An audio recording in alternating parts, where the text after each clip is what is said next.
En el mundo existen toda clase de misterios inexplicables, sucesos que despiertan la curiosidad de muchos y que sin duda adentran nuestra imaginación a rincones desconocidos.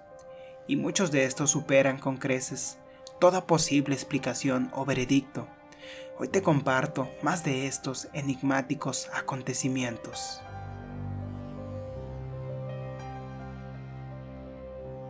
María Gómez Camara removía unos pimientos fritos en el fogón de la cocina de su casa de Belmes, en la Moraleda, en Jean, cuando una mancha en el suelo le llamó la atención. El 23 de agosto de 1971 se parecía tanto a una cara humana, de aquel primer rostro que al parecer se asemejaba al santo rostro de la Catedral de Jean. No hay ninguna fotografía. Uno de los hijos de María, Miguel Pereira, harto de la avalancha de vecinos que se acercaron a verlo, decidió raspar el pavimento y taparlo con un poco de cemento. Miguel creyó que con esto se terminaría todo, pero ¿cuál fue su sorpresa cuando días después surgió otra imagen en el mismo sitio? Esta vez el rostro era similar al Señor de la Vida, imagen que se halla resguardada en una iglesia situada a espaldas del domicilio de los Pereira. La noticia corrió como la pólvora y multitud de curiosos se acercaron hasta la humilde vivienda de María para verlas. Ante todo esto, el alcalde de Belmes de entonces, Manuel Rodríguez, ordenó abrir un hoyo de 2,80 metros para ver qué había debajo de los rostros. Para su sorpresa, descubrieron un esqueleto cuyo titular, según certificó un análisis forense, era un varón de pequeño tamaño que fue enterrado en tal lugar allá por el siglo XII. La casa del obispo, como se conocía a la vivienda de los Pereira, había sido construida sobre un cementerio. De ahí se explicaban algunos que, también, se oyeran voces en el lugar. Según los lugareños, la vivienda había sido además escenario de episodios muy poco corrientes a lo largo de la historia. Se contaba que hacia el siglo XV había vivido en ella un inquisidor que realizó crueles sacrificios de mujeres y niños pequeños. Se llegó a decir que se trataba de un fraude y que las caras habían sido pintadas por un miembro de la familia. El ministro de la Gobernación de entonces, Camilo Alonso Vega, envió en 1971 al parapsicólogo José Luis Jordan con un equipo para investigar el asunto. Nosotros volvimos convencidos de que todo era un pequeño fraude, dijeron. María falleció en febrero de 2004, a los 85 años, pero las caras no murieron con ella. No solo no han desaparecido esas caras que permanecen en el suelo de la casa donde vivió María, sino que se han multiplicado e incluso han aparecido más en una segunda vivienda, precisamente la casa en la que nació, situada a unos pocos metros de la vivienda donde residía.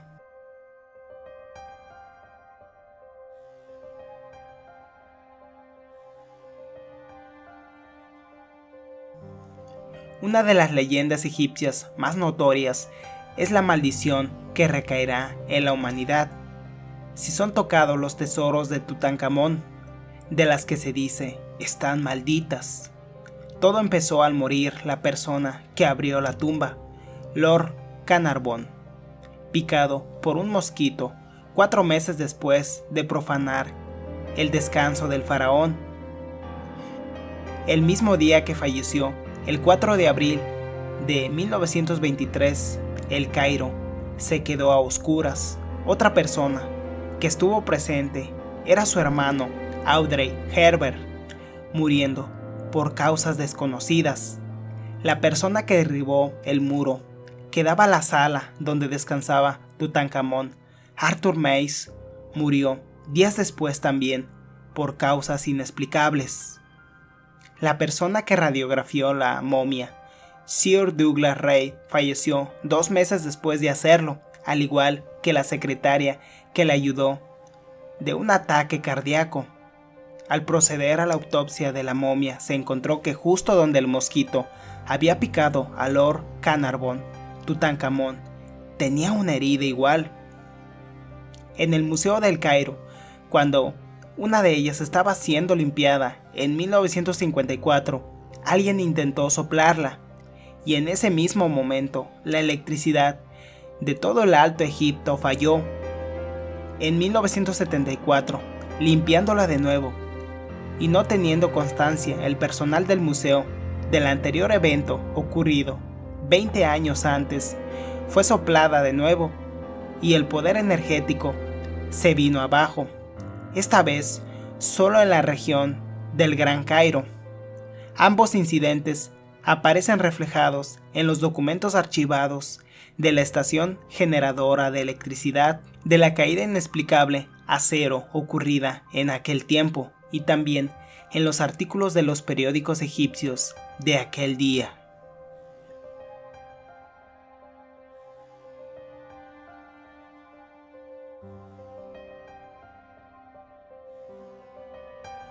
En la isla de Pohnpei, capital de los Estados Federados de Micronesia, se encuentra una ciudad de piedra megalítica llamada Nan Madol, con una extensión de 28 kilómetros cuadrados, repartida entre 100 isletas de arrecife y coral, con numerosos canales artificiales que la convierten en la Venecia del Pacífico.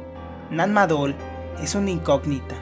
Nadie sabe realmente cuándo fue construida, ni por quién, con gigantescos bloques de basalto sobre 91 islotes artificiales. En este lugar, donde las leyendas aseguran que al igual que en el antiguo Egipto, los enormes bloques de piedra, cuyo peso oscilan entre las 20 y 50 toneladas, se transportaban por el aire. Se han identificado algunas probables canteras alrededor de la isla, pero el origen exacto de las piedras de Nan Madol está aún por determinar. Los arqueólogos aún tienen que desentrañar el misterio. ¿Cómo pudieron salvar la barrera coralífera? El transporte por el agua es imposible.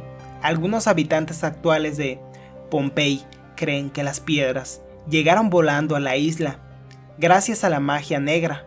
La gente del lugar cuenta que Olosipe o Olosaupa, los dos hermanos constructores, estaban dotados de un extraordinario poder mágico.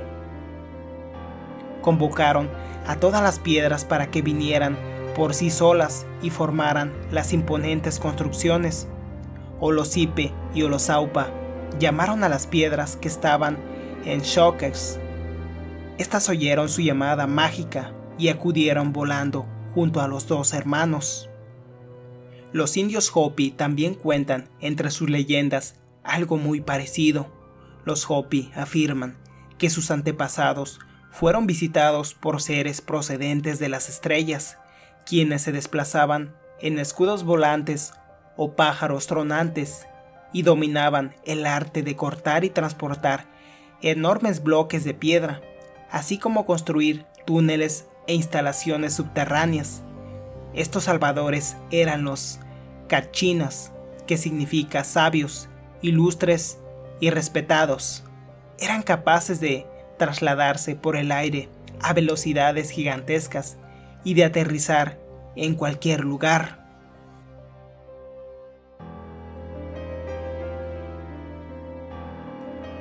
En el año 2000 a.C. se construyó la ciudad de Micenas, construida completamente por miles de bloques de piedra, superpuestas unas detrás de otras, sin ningún tipo de argamasa ni mortero, desafiando por completo las leyes de la gravedad y siendo un misterio de cómo lo pudieron hacer. Los mayores expertos en construcción, arquitectos e ingenieros opinan que Micenas es una ciudad que no ha podido ser levantada por el hombre, que está muy por encima de la capacidad humana de aquella época.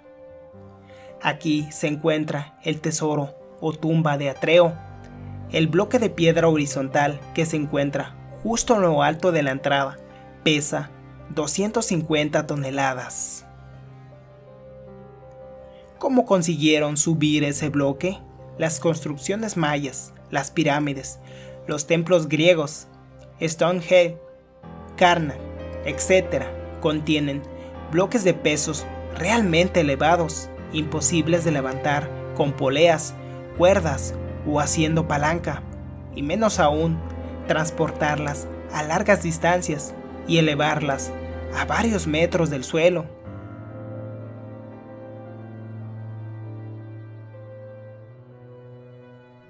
En el Líbano se encuentran las piedras de Baalbek, la ciudad del hijo del dios Baal, también llamado Heliópolis, residencia del dios griego Helios. La construcción abarca templos como el templo de Bachús, que es más grande que el Partenón de la Acrópolis de Atenas. Las columnas del Partenón miden 10,4 metros de altura, mientras que la columna del templo de Bachús miden 19 metros, casi el doble.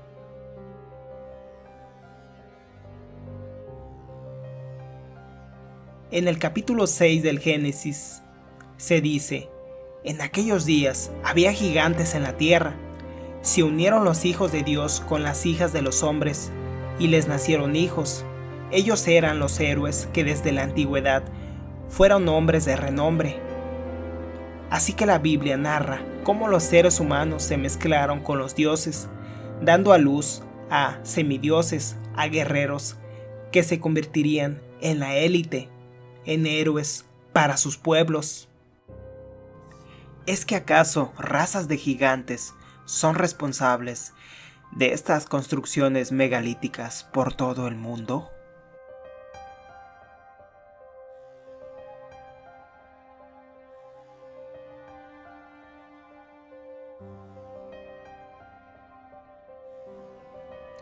La piedra de construcción más grande del planeta tiene 21,36 metros de largo y 4,33 de alto. Su anchura es de 4,6 metros y pesa entre 1.200 y 2.000 toneladas. No llegó a transportarse hasta la terraza de Baalbek y lleva el nombre de Hajar el Goble, piedra del sur, o Hajar el Gibla, piedra de la mujer embarazada.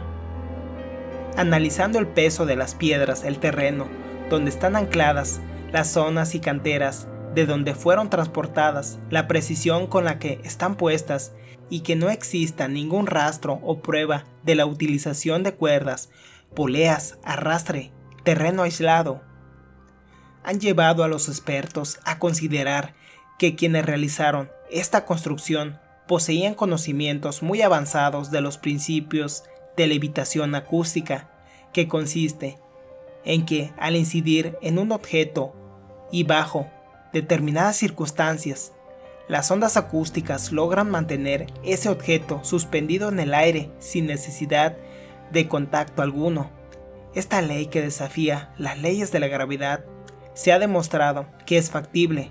El problema es cómo pudieron hacerlo con bloques de tantas toneladas.